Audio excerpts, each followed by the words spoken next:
बस we are going live now. ठीक हो गया. Okay. I think viewers are. Let's wait. When we have the viewers, we can start. Okay, I guess we have one viewer right now, and we should start our session. बाद में recorded version होगा तो फिर सब देख सकेंगे. Okay. Starting now our presentation. Hello everyone and Assalamu alaikum. On behalf of Scholarship Corner page, in collaboration with Language House, presents you our session number 2 of the IELTS Preparatory Crash Course with Sana. In this session, we will discuss IELTS listening. And let me recap the yesterday's session with our viewers who were not present with us, but they want to know that what discussed yesterday. In yesterday session, we discussed about introduction of IELTS, what types one can take, self-evaluation, preparation sites, and some smart tips for preparation of IELTS. So starting our session, first of all, let me introduce our demonstrator, Miss Sana Khattak. She's with us. Hello, Sana. How are you doing today? Alhamdulillah. I am good. So without any further ado, we shall start our session. So Sana, tell me, what is IELTS listening and how it is taken in the exam? If you guys remember yesterday's session, so we were talking about IELTS, and IELTS is International English Language Testing System. Almost all the exams have 4 modules or 4 basic skills which are tested in any language, which are listening, speaking, reading, and writing. So IELTS listening is basically the listening test which is taken in the IELTS exam. It's not challenging, not very difficult, but due to some reasons, I've seen that in this India and Pakistan, the listening skills are not given much importance in the curriculums. So most of the time, people find listening very challenging just because of the fact that they are not habitual of it. Otherwise, test is quite simple. The test pattern is it has 4 sections, and 4 sections are basically 4 audios. Each audio is played, and then you're given a set of questions. You read the questions. In fact, you're given some time before the audio is played to read the questions. Then the audio is played, and then you have a question sheet where you can answer all the questions. The answers are given in the audio, and it's not very challenging if you have practiced a little about the test. It is a 30-minute test. For 30 minutes continuously, 4 audios will be played one by one, and you will have to answer the questions. You'll have to answer 40 questions, and at the end of the test, you are given 10 extra minutes to convert the answers that you have marked on the question sheet on the answer sheet. As I explained before, that IELTS exam is conducted in the form of the ball sheet. You have to fill the balls because the checking is computerized. So a test pattern is quite simple. It's just a test of half an hour where you have to answer 40 questions, and all the answers are provided in the audios which are played one after the other. So sometimes, in fact, the first audio will be a monologue. Monologue, it means that there will be just one person speaking about something, and the second audio will be a dialogue. There will be 2 people talking about something, and then the third is more than 3 people, or maybe 3 people are talking around, and you'll have to guess the answers. So the test is quite simple, as I've mentioned before. It's not that challenging. Topics are also very common. They are about education or gifts and everyday life matters that we deal with. So quite simple. It's not challenging. Okay, so Sana, what types of question commonly appears in IELTS listening exam, and which are the most confusing types of question? Well, that is a very good question. And in fact, this is something that you should prepare yourself with, because if you know the type of questions, half of the preparation is done. You already know what to expect in the exam. And in this way you can do your test in a very very good way and efficient way, and the chances are you'll score a really good band.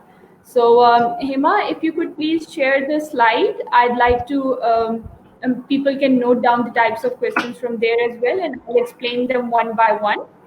So when you've shared the slides, I'll start explaining the different types of questions. Okay, we are there.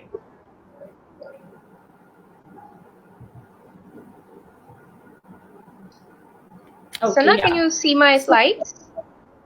yes, I can. I can perfectly see them. I think the viewers can see them too. Wait, let me check. Yeah, I guess they can. Okay, that's fine then. Um, so there are some types of questions which are very common with the IELTS exam. Remember that all of them do not appear in every exam. Some of the types might be missing, and sometimes it's changed. So the first and the most common type of question, and people usually are familiar with it, is MCQs. MCQ is multiple choice question. So you must have heard some type of information in the audio, and then you'll be given 3 or 4 options, and you'll have to choose the correct option or the best option from the given choices. So people are very familiar with this type of questions because this is common in Pakistani exams as well. The second is a short answer, which can be 1 to 5 words long. And the tricky part is that it's always written over the question that write the answer. Your answer should not be more than 2 words, 3 words, or 5 words. So, although it's not tricky to answer this one, but keep in mind the number of words that is given over the question. So, you cannot write more than those words. Third type is very, very familiar. That is sentence completion, or as we know it, fill in the blanks. So this is the most cherished type of question, and this is the portion that actually gives you marks. And next one is chart completion. Chart completion is very similar to sentence completion, only that it will be some kind of flow chart, and you'll have to fix the information in that flow chart. So it's very similar to fill in the blanks. In fact, you can say that it is fill in the blanks. Then there can be graphs.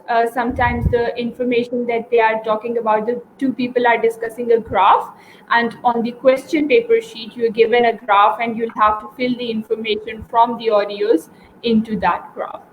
And then there can be tables. Graphs and tables are similar.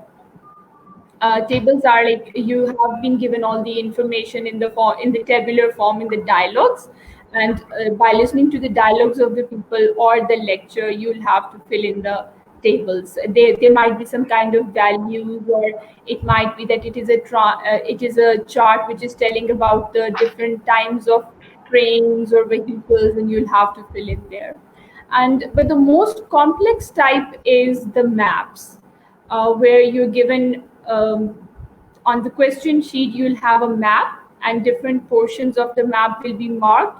There might be A, B, C, D, or 1, 2, 3, 4, and then you'll either listen to a long lecture or a introductory paragraph. Somebody would be reciting it and telling you that how the city looks like, or a specific park or something looks like, and you'll have to name the places according to the audio that you are given. So most of the people get confused with directions.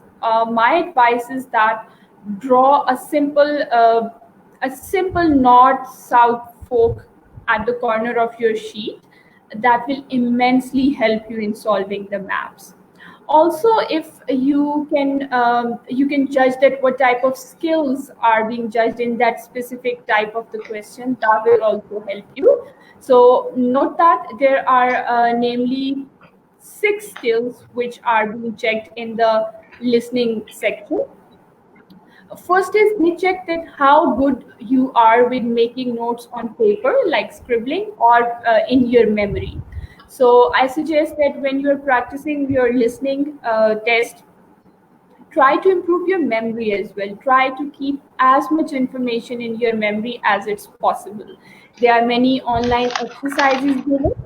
What I suggest people is that just listen to the audios or the podcasts, and then tell yourself what information do you remember from the podcast. That really helps people. And another skill which is tested is summarizing. Sometimes it happens that you're given a lot of information and you're not supposed to reiterate the information. You're just supposed to summarize it in 3 or maybe 5 words. And labeling of diagrams, maps, or some charts, plans, tables, that is also another skill. So I suggest that you many times you come across brochures or railway plans or some even your university plans, and there are tables, maps, diagrams given in them. So I suggest that practice with them, develop the habit of reading and understanding and underlining information and trying to retain it in your mind. Classification is another skill. Classification is, for example, you'll be listening to views of like 7 8 people, and then they'll ask you that how many of the people or who among those people were in the favor of the topic. So this is classification. You'll have to classify that how many people were against the topic or how many people were uh, of the opposing view. Another skill is matching. Sometimes you're given the question, match the columns, right? So you'll have 3 options on one side and 3 options on the opposite side, and you'll have to match the information. So yes, matching is another information. Sometimes you'll have to match the meaning of something with the sentence given in the audio. So this is how you have to match the information. Or sometimes they'll be talking about say a machine and its parts, and you'll be given the names of the parts of that machine, and you'll have to match them with their function or something like that. And last is selection from a list. This is very similar to MCQs. In fact, MCQs are used to check this skill, that all the possible answers are given in a list and you have the best of them. Remember, sometimes they ask you to choose the correct one. That is easy because if there are 5 options, then only one of them is correct and the rest of them are wrong.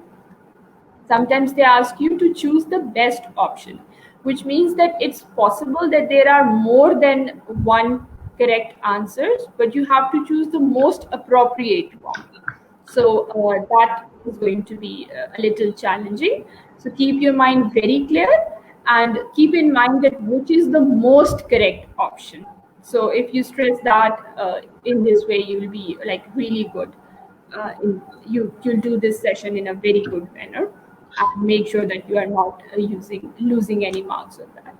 So I hope that if you are familiar with all the types of questions, the test will become quite easy and familiar for you, and the chances of scoring a good band will be great. Okay, that's perfect. Okay, my next question is how the scores calculated. Well, that is a very good question because most of the people, when they are practicing their test, practicing different types of questions, so they are interested in knowing what type of progress they are making. And like in the previous section, somebody asked this, that how do we know that we have prepared enough for the test and now we are ready to take the test? So there is a very easy way. Even on the British Council website, they have provided a chart which tells you your score and it translates your score into the band. So generally the target band is 7, and if you have scored around 34, I guess, so you achieve your band. If you turn to the next slide, Hima, we can discuss from there. All the bands are described over there. So please share the slide. Okay, yes. Is it visible, Sana? Yeah, Next loading, in a while it yeah. will be. Next, yeah, this one. So as you can see, this is a very useful chart and it's commonly available. And remember, if you're taking IELTS life skill, or you're taking academic, or you're taking general, the listening portion is same. So is the spoken test. These two portions are exactly the same whether you are in general or in academic, and hence the scoring will be same as well. So as you can see, if you're very lucky and you get 40 out of 40 correct answers, so you'll have a band 9, and bingo, whatever you are going to do, you have almost achieved whatever aim you have. And if you have 39 correct answers, then you lose a point 0.5 band and your band will be 8.5. For 37 and 38 score, you'll have a band 8. Band 8 is still very good band, and I usually recommend people that if you make a little progress or if you practice IELTS listening, so chances are you can have a band 8 in IELTS listening. That will compensate loss of band in your writing test. So make loads of efforts in your listening, do loads of practice, and keep the target band 8 for listening. Although 34 is also a good score, and but that is marginal. That's 7. In a listening module, you can have band 8, and that will compensate for the rest of it. So you can take a screenshot of this slide, or you can take a picture, or even if you have an internet, you can just type IELTS band scores for listening. So you'll have this picture. So I suggest that all those who are preparing for their IELTS take a printout of this screen or save this screen in your mobile phones, and whenever you attempt an IELTS listening test, please grade yourself. Um, that will help you a lot. You can measure your progress. Also, this will tell you that how much progress you have made it in how much time. So you'll know that how much more time you need to prepare. Okay, shall we move towards our second question? Yes, please. Oh, Sana, what is the most common mistakes, errors, and blunders people do in IELTS listening? Well, that is quite an interesting question, because I've seen all the blunders and mistakes under the sky that people do in their IELTS test, and I really wish that they just kept their calm and did not uh, they just did not get nervous, and they did not panic and perform normally in their test. But that does not happen in the actual test, as I've shared with you guys previously as well, that most of the people, they get really tired in their test because they don't save energy. Some of them don't even have proper food, and then they just go to take the test because they think it's going to be a small test. It's a 3 hours test. I really wish that people could take it seriously and do not do these blunders. But here are the 4 things that the ratio of these 4 blunders are very common among the IELTS test taker. The first one is zone out, and that's very common. That's for everyone. If you have not prepared for your IELTS listening test, chances are that you cannot sit in the test and pay attention for half an hour, and right in the middle of the test, or maybe just in the opening, while the audio is being played, you'll start thinking about something else. It can be anything. It can be your Eid clothes, or it can be an old memory or anything like that, just because your mind finds the conversation or the audio really boring, so it finds an outlet. And usually this happens that people zone out, and when they come back or when they tune in or start listening to the audio, answers of 2 to 3 questions have been skipped, and then they panic because the audio is played only once, it's not played again. So definitely they cannot find the answers to those questions, and then the panic starts. And uh, to be frank and honest, it's just 3 questions or 2 questions that they have missed, but um, they they destroy their chances of any good band by just panicking and concentrating on these skipped questions, and they do not pay attention to the rest of the questions. So this is the biggest blunder and most commonly done by people. Actually, this is natural. People just do it. It's out of control. So I Exactly. recommend that most of you, yeah, try to develop an interest into the audio. Try to relate. For example, it is if it's a conversation between a teacher and a student, then try to pin your attention that maybe you also had similar situation in your life somewhere. So pinning your interest to the audio can help you not zoning out, and that will save your test. The second one is misunderstanding of pronunciation. Usually, the people who do not watch English movies or don't listen to the podcasts, they have this kind of problem because um, the native language speaker they speak very fluently, and also their way of pronunciation is slightly different. So sometimes people cannot understand, for example, in words like areas or areas, so the pronunciation becomes quite similar and they cannot understand it. That can also be one of the reasons that people lose mask. Yeah, the third reason is quite common, and this is also the people who haven't practiced or who are attempting IELTS for the first time. They do it. Hmm. They try to listen to the audio, then read the Okay. questions, write the answers, and remember everything that is said in the audio, and memorize everything at the same time.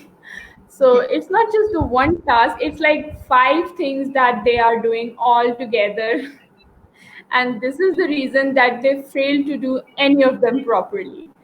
And although the listening module is the easiest of all, but people lose their marks because they do these blunders. That's why I haven't written errors or mistakes, I call them blunders. So one time at a time, try to do one or two of these things. Like if you are listening, do Hmm. not read the questions when the audio is played. You are given 10 seconds to read the questions. Read the questions in that time. And when the audio is played, just listen and try to write the answers. That's all. Don't try to memorize everything. Don't try to remember what was said before that, and always be present. For example, if you have been asked to listen the audio for the answers of question 7 to 12, then concentrate on question 7 to 12. Stop thinking about question 5 whose answer you forgot to write down. So this is it. Be present in the time. And the last thing is thinking about missing questions and getting stuck. This is where people start getting panic attacks that, oh my god, I've missed this question. Now my band is going down, and if I was to score 35, then I'll have 34 and my band is already down. So they get stuck, they have a panic attack at this point, and then they destroy any chances of getting a better band. So yes, these are the four blunders that you should absolutely avoid if you want to have good marks in an IELTS listening module. Okay, so can you please share us some pro tips related to this? Yeah, there are many pro tips that can be shared and people can follow them. In fact, I always tell that IELTS is such a module that for this module, you do not need a teacher as such. You can just take the tips and then practice on your Hmm. own. So, there are a few tips that I would like to share with people. First of all, prepare for the test. For any module, your first thing should be that you should prepare for the test. Because as I've said before as well, it is an expensive test. You should not just book the test and show your face in the exam day. You should prepare for it first. And second thing is that you should learn the instructions before the exam. For example, if you're going to appear in the IELTS listening exam, so there are similar types of instructions given before the test. So instead of reading those instructions on the exam day, remember them from the practice days.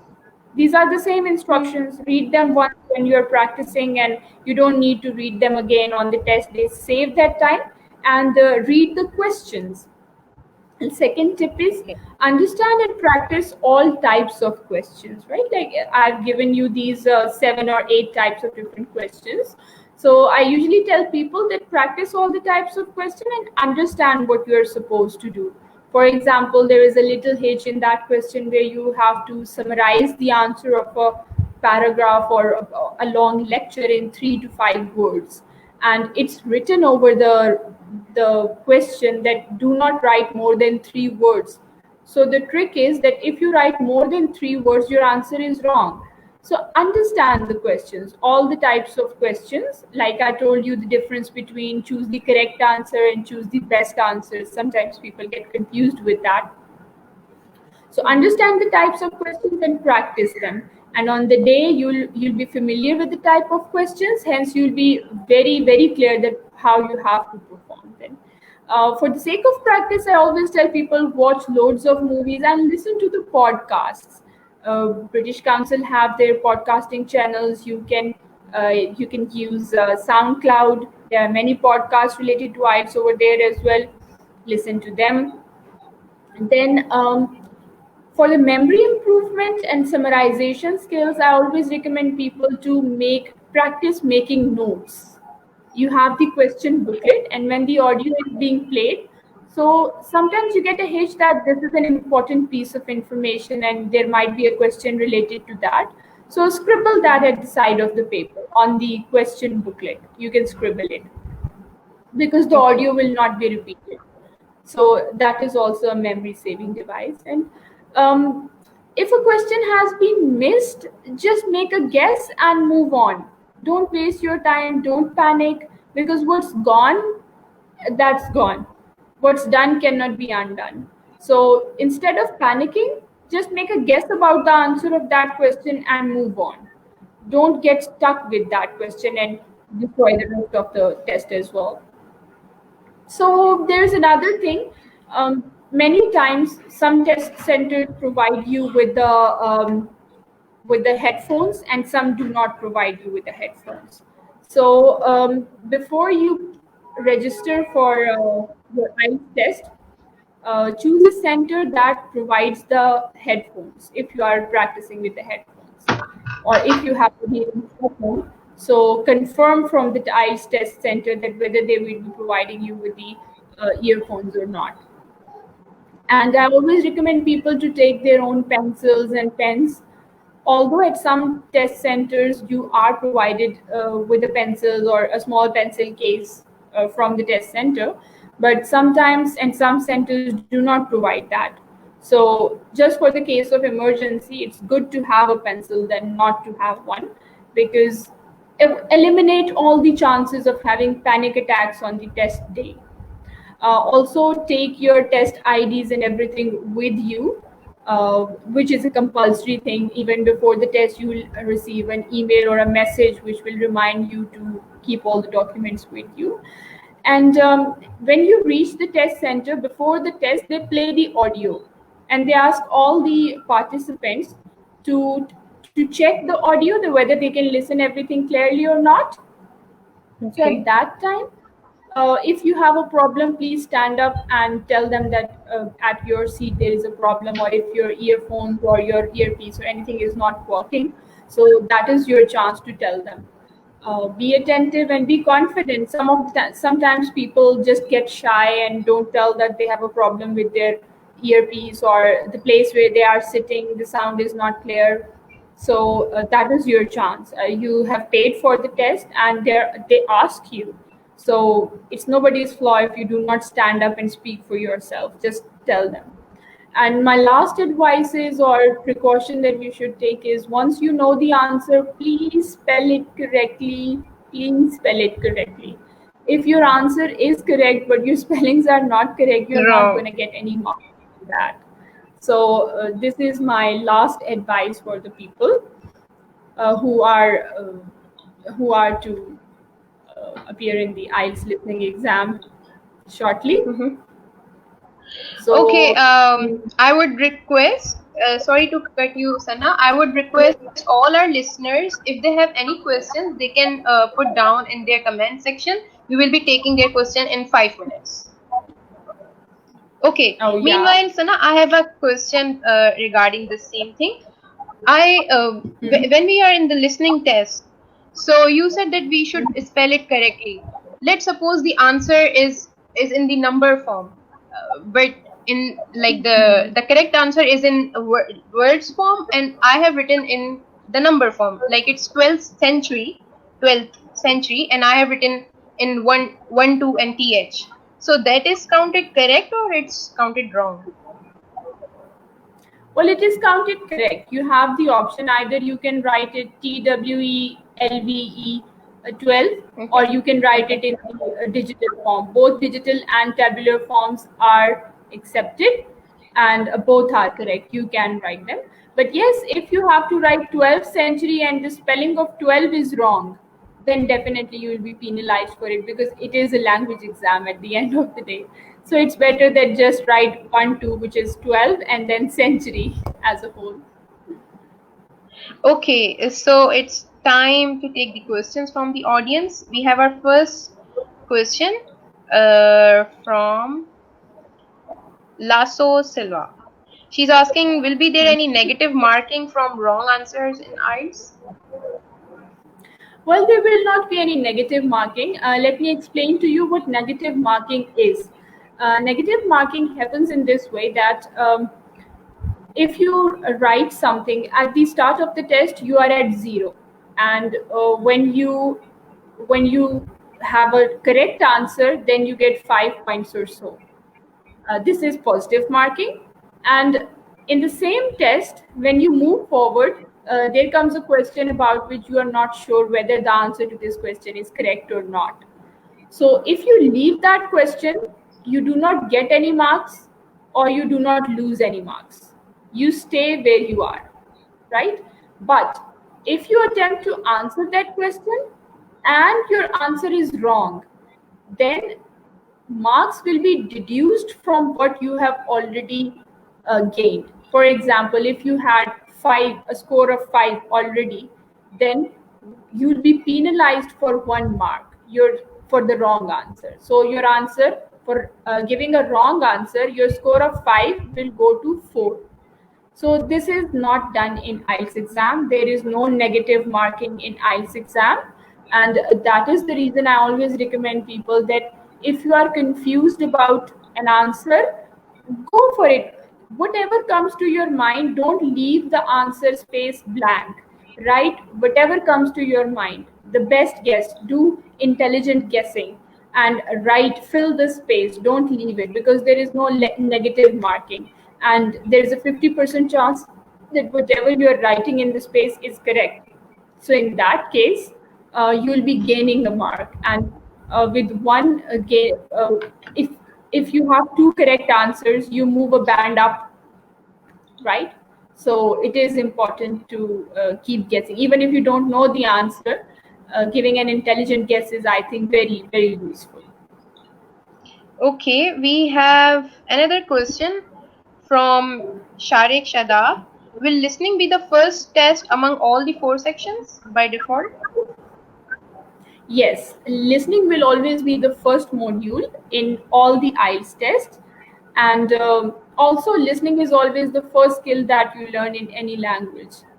Any language learning starts from listening.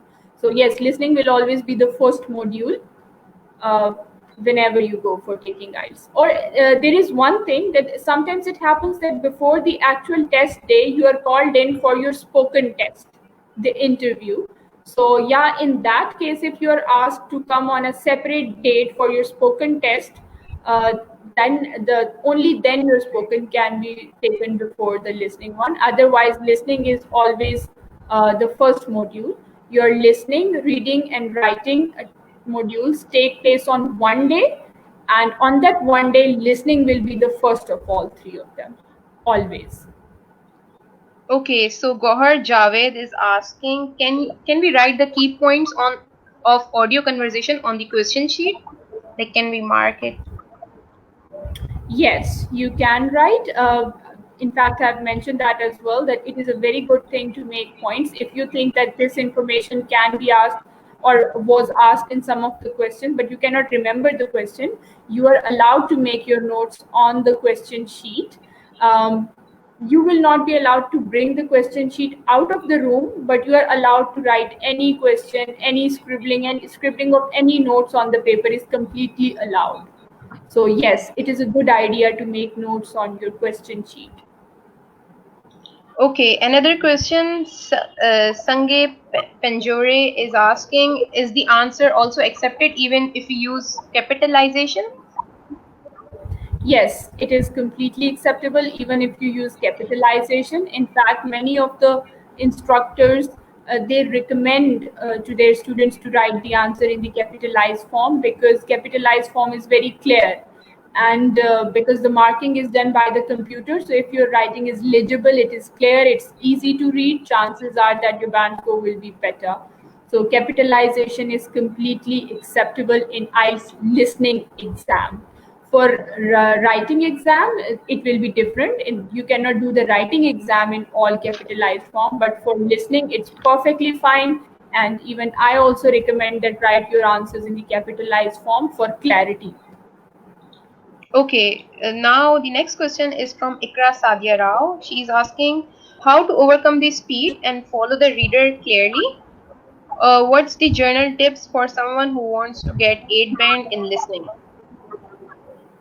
Well, that is a very good question. What I recommend is that practice, practice, practice, because practice makes a man perfect. Listen to the podcasts, and while you are listening to them, try to increase your attentive level. And when the podcast ends, try to see that which parts of the podcast do you remember. So initially it might happen that when you're listening to a podcast or a exercise, you will not remember any details, but when you repeat the exercise again and again 5 6 times, then your brain will become habitual of following the reader. uh, your brain will follow the speed of the speaker, and your memory will automatically start retaining the information that you think is important and can be asked in the question. So practice is the key, and listen to the whole podcast or listen to the whole audios, and repeat to yourself in front of a mirror or anything, even without a mirror. Just repeat to yourself what was the information provided um, in the audio. So this way you'll really improve your speed and you'll be able to follow them. Okay, we have another question from Gohar. She's asking any word limit range in sentence completion. Yes, there is a word limit range, and that is written right above the question. When you are about to attempt a short answer, it's written above the question that do not write more than 3 words, or sometimes it's written do not write more than 1 word. So, whatever instruction is given on the question, follow that instruction. If it is 1 word, then 1 word. Do not write more than that. Remember that a date is 1 word, right? So if it is, the answer is 12 March, so 12 March is 1 word because it is a date, right? So, but the number of words which is mentioned above the question, your answer should not exceed that. 3 words mean 3 words, right? Okay, we have another question from Misha Khalid. She's asking the time 10 minutes to transfer your answer to answer sheet is enough. What do you think? Yes, it's enough. It's quite enough because you have to transfer 40 questions to the answer sheet, right? So practically to transfer one answers, you have 15 seconds, and it's just filling of a ball. So when you fill that in almost 3 seconds, you can fill the ball. So if you have answered all the questions on your question sheet, it's very easy to transfer your answers to the answered sheet in just 10 minutes. It's not a matter of concern. However, be very attentive when you are filling the ball. Sometimes it happens that you mark the answer of question 3 in front of question 4, and that one fatal mistake is the reason people get 2 or 3 band in their listening test, right? So be very attentive. Check that Mhm. if you're marking the answer of question 3, please mark in front of question 3. Okay, we have another question from Misha again. She's asking where can I find these podcasts for listening modules? I guess there are two kinds of podcasts. One is the podcast with the all the script, and one is just the listening thing. Which one do you prefer, and what sites or something you would like to share with us? Well, I recommend the only listening ones, the ones which have just the audio. And there is this app SoundCloud. I think youngsters use that for music. So on SoundCloud, you also have special podcasts designed for IELTS listening practice. British Council has loads of podcasts over there. You can practice that.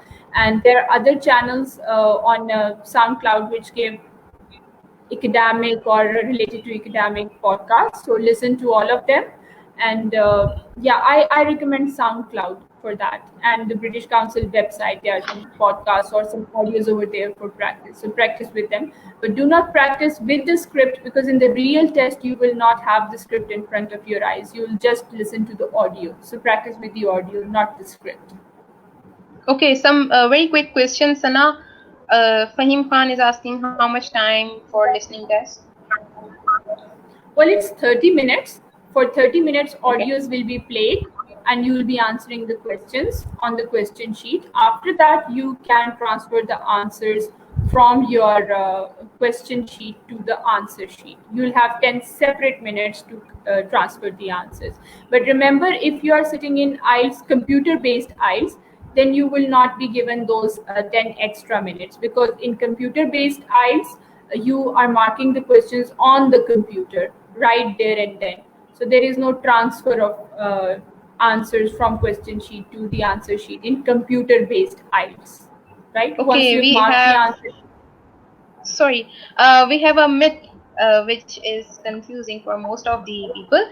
Are there different categories for MS and PhDs? No, that's GAT and GRE. You have the different GAT test for MS and PhD, but IELTS is same.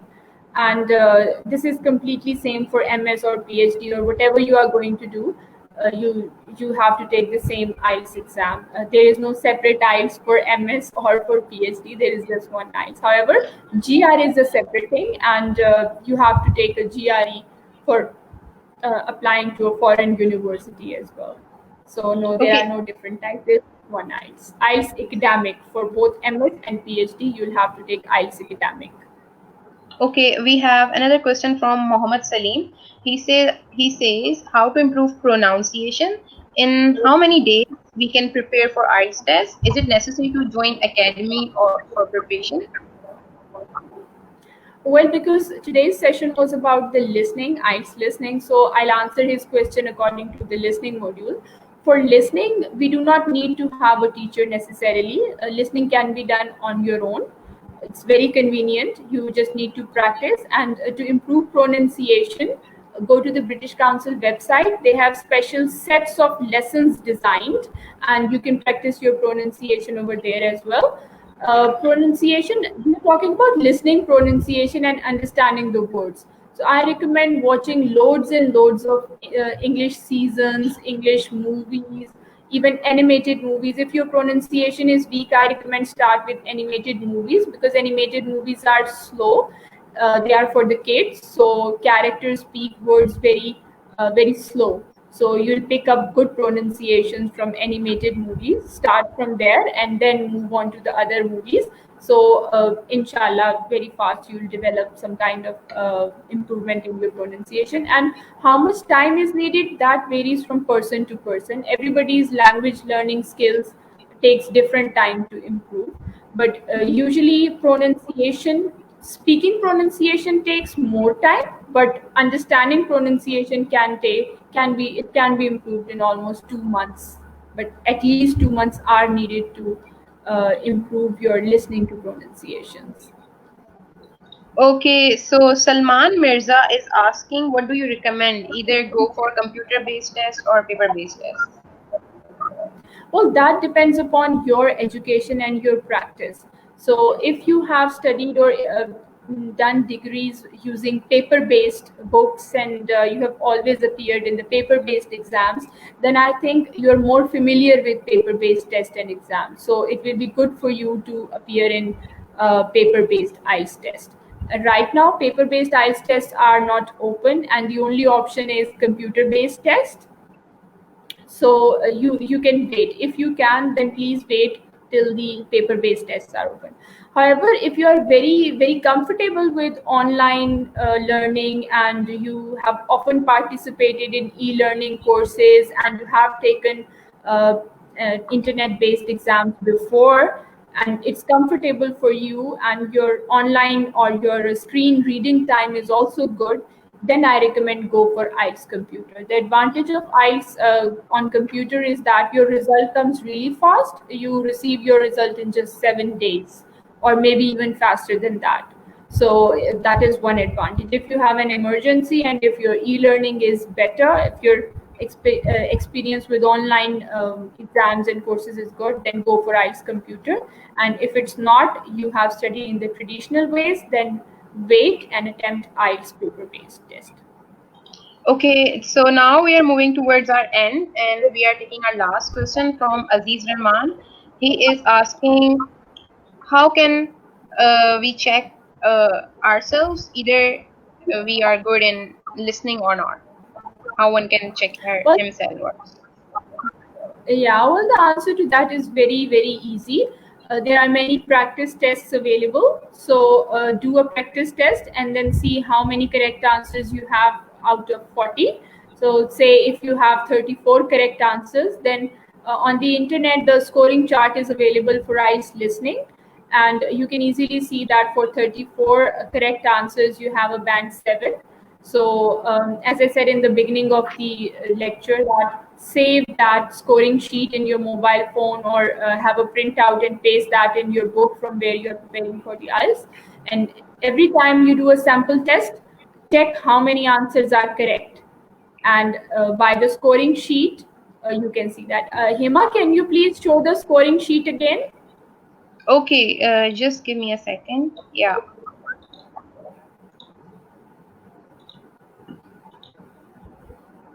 yes, here it is. A scoring sheet, yeah? Oh, sorry. Yes, here it is. Yes, here it is. So here you can see this is the scoring sheet. So for example, if you are aiming for band 8, then you should have 37 or 38 correct answers. Minimum 37 answers should be correct. If you are aiming for band 7, then you need to have 34 correct answers. And if you're using IELTS Cambridge books and you're practicing sample tests from there, then at the end of the book, you are given the correct answers. So you can check that how many answers are correct, and then use this chart to see which band you are on. This is the authentic British Council University of Cambridge charts for translating your IELTS listening scores into band. This is how you can Okay, check that. okay, we have another myth from Aziz Rahman. Same. He's asking if university of my choice is offering options IELTS, TOEFL instead. So for which exam should I go for? Easy and cheap one. Well, I would recommend TOEFL, because I've been teaching IELTS and I've been teaching TOEFL as well, and I've seen that the students from Pakistan, they usually perform better in TOEFL. So I recommend TOEFL. If the center is closer to your place and if you can, then go for TOEFL. uh, for some reason, I don't know why, people are more comfortable, or they score better in TOEFL as compared to IELTS. People find IELTS a little bit harder. I've never been able to quite find out the reason, but I've seen that the same person performs better in TOEFL than he does in the IELTS exam. Maybe it's because our education system is in British, but we often see movies and series, American series most of the time. So when it comes to TOEFL, we are good in performing at TOEFL rather than IELTS. Maybe that would be, but that's completely my opinion. I don't know others.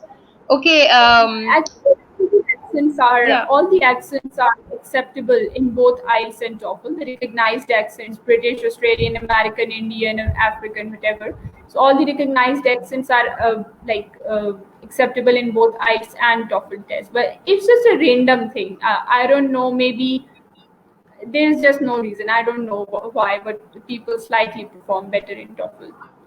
Okay, we have our last question, Rai Irfan. uh, this person is asking, which is the most important and tough part of listening? Well, most of the people find the last portion, the last audio, fourth audio, a little bit challenging because that is an academic lecture. But the people who are good in academics, they find it quite easy because they are habitual of listening to the long lectures. So save your time and energy for the last part. The last audio is usually a little bit tough, and that is solely academic based. So save your energy for the last audio and expect the last audio and the number of questions to be slightly tougher as compared to those in the beginning of the IELTS test. So when you're prepared for it, you won't have a problem. Okay, we have this one is the last question we are taking from the audience. Zishan Hassan is asking, do you recommend watching movie season with or without subtitles? Well, if you're preparing for IELTS listening, then I recommend watching movies without subtitles. But if you're preparing for reading, then I recommend watching with subtitles. But for listening, no subtitles. Please try to listen to the answer, whatever the people are saying. Try to listen to their pronunciation and their accent. No subtitles for listening preparation. No subtitles. Okay, this was the last question, and now it's time to take leave from you all. We will be coming again tomorrow at same time, and we will be having our speaking session tomorrow. We will be discussing the speaking part of the IELTS. So if you have any question regarding that, we would be happy to answer you all that one. So this was the last part. Thank you everyone for joining us, and have a good night. Shabba khair. Have a great Allah Hafiz. Ramadan. Allah Hafiz. Allah Hafiz.